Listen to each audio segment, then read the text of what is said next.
Grunnlaget is based on the concept teaching model developed by the Norwegian professor, late professor, Magne Nyborg. And when I met this method and the theory behind it as a teacher, it was like a revolution for me. I was working with children with difficulties, and I explained and I demonstrated, but always there was something in their eyes, some of them telling me that they didn't really understand. And then I met Grunnlaget and I started to practice, and what struck me immediately was that I was able to meet the children in another way and to give them prerequisites so that they became more successful in their learning, and they kind of took place in themselves. They became a person in another way. Those children who previously struggled and was not able to cope with reality very well. She was like... Lena, she is one of my students, and I had used Grunnlaget in ordinary teaching with classes for years, and I found it very useful to teach the children the basic concepts and the conceptual systems. For example, before we started teaching letters, teaching math and so on, because it gave them mental tools for their learning. Lena, she had very big problems. If you think about the population of 1,000, only one of them would have problems like she had initially. And I recognized it. The model helps us to be deliberate in naming the different shapes, for example, colors, all these categories that children need to learn concepts about. We give them tasks so that they can show that they can discriminate between, for example, a round shape and a not round shape. And the most important point is for them to discover similarities across differences. The clue of the method is that we ask the children also to see similarities across differences. Like, for example, if you look at these two, they are identical. If we look at these two, they are not identical, but still they have some similarities. And such similarities Lena was not able to discover, and that is a mental problem. And she needed to be supported into this process as well. And when we managed that, actually it took 8 months with very small steps, and of course a lot of other activities as well. And finally, she really got it, and from then her learning changed. And her social relations changed. She became able to relate to the other kids in a different way. And she also became a more harmonic person herself.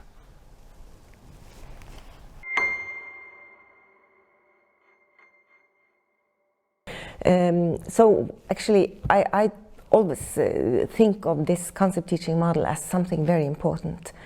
And it should be in the toolbox of every teacher. In kindergarten, in schools, even in the upper classes at school. Because they learn new things all the time, and then their brain needs some tools to really learn. If we listen to Vygotsky, the Russian psychologist, he has taught us a lot about how language develops in a person. And he speaks about how the language development is related to a change in how the word functions. So initially, a word is a name. Like we have a ball, and when the first time the child really attends to a ball and hears the word ball connected to it, the word becomes a name of this particular ball. But then there is another ball, and a third, and a fourth, and a lot of balls, and every time the same word. And all these different balls that have this similarity, and also some other similarities which are the reasons why we use the term ball, then the word changes function from just naming to symbolizing. And it gives us the access to go out in the world and discover any new ball and know what it is. For Vygotsky it was important to explain this to us. And looking at the concept teaching model, it just takes into account these kind of steps of development of language. So in the first phase we associate, and the phase is called association, and the association is between the word, like the round shape, for example, the term round shapes, and something having a round shape. Like, do we have something behind here? Like here, it has a round shape. It has a round shape.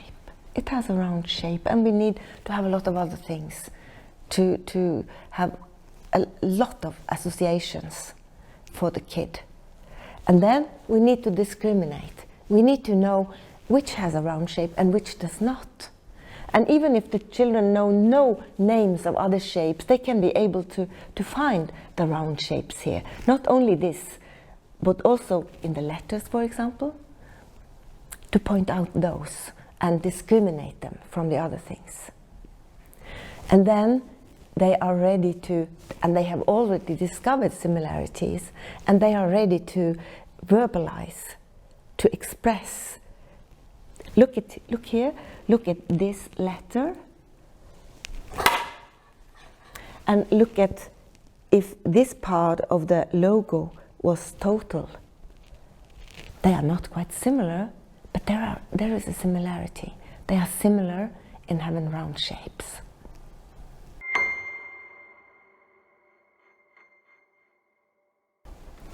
Let me show you another discrimination task.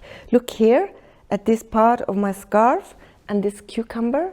Which of them has a round shape? And then it is easy for the children to discriminate. And we need to make sure it is, and not only to point to the correct one, but also pronounce this one has a round shape. And the term shape, when we teach this, is also very important because it helps us to pay attention to the shape and not to the color or the size or the taste or something else. So, and then comes the last phase, which is to verbalize the similarities that we have already actually discovered. And look here, I have two things, and I ask you to pay attention to this part, this edge of the glass, and this part of the little box of cream. They are not similar, as you can see, but there is a similarity. And when the children discover and also are able to pronounce, they are similar in having round shapes. Then we can know that they really have succeeded in learning this. And to help them express is very important, and that has a neurological reason, because when we speak, we use a lot more of brain cells, and all those brain cells becomes kind of a gate, link to this understanding, and it makes it easier to use it. And you've asked me, why is it important to bring this method to Slovakia? Well, actually, to me, it is important to bring it to every teacher in every country. We've even been teaching this in Malawi in Africa, with the things they had there to use. And the reason why this is important is the children, they need names, and they need that the word should change also the function from the naming to the symbolizing function, so that it symbols whatever round shapes you see for this concept, or whatever for the other concepts as well, so that they can transfer. And a concept is transferable. It is there as a tool that you can use in every new situation. And for the kids, they are in new situations all the time, and they need these concepts to understand and to learn new things. Mm-hmm.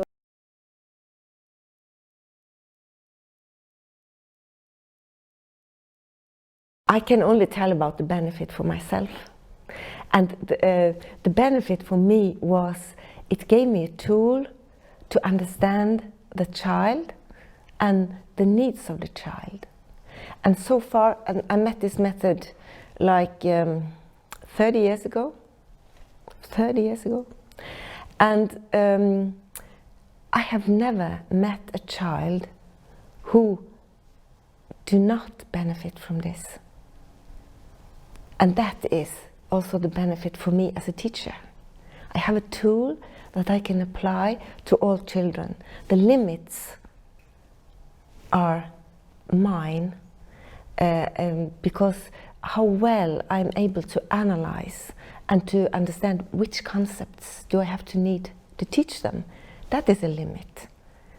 But the method, once I can manage to identify them, and that's always something we can help each other doing as teachers. And then we can teach all these concepts and make sure that we start with providing names and ends with supporting the children in speaking out the similarity.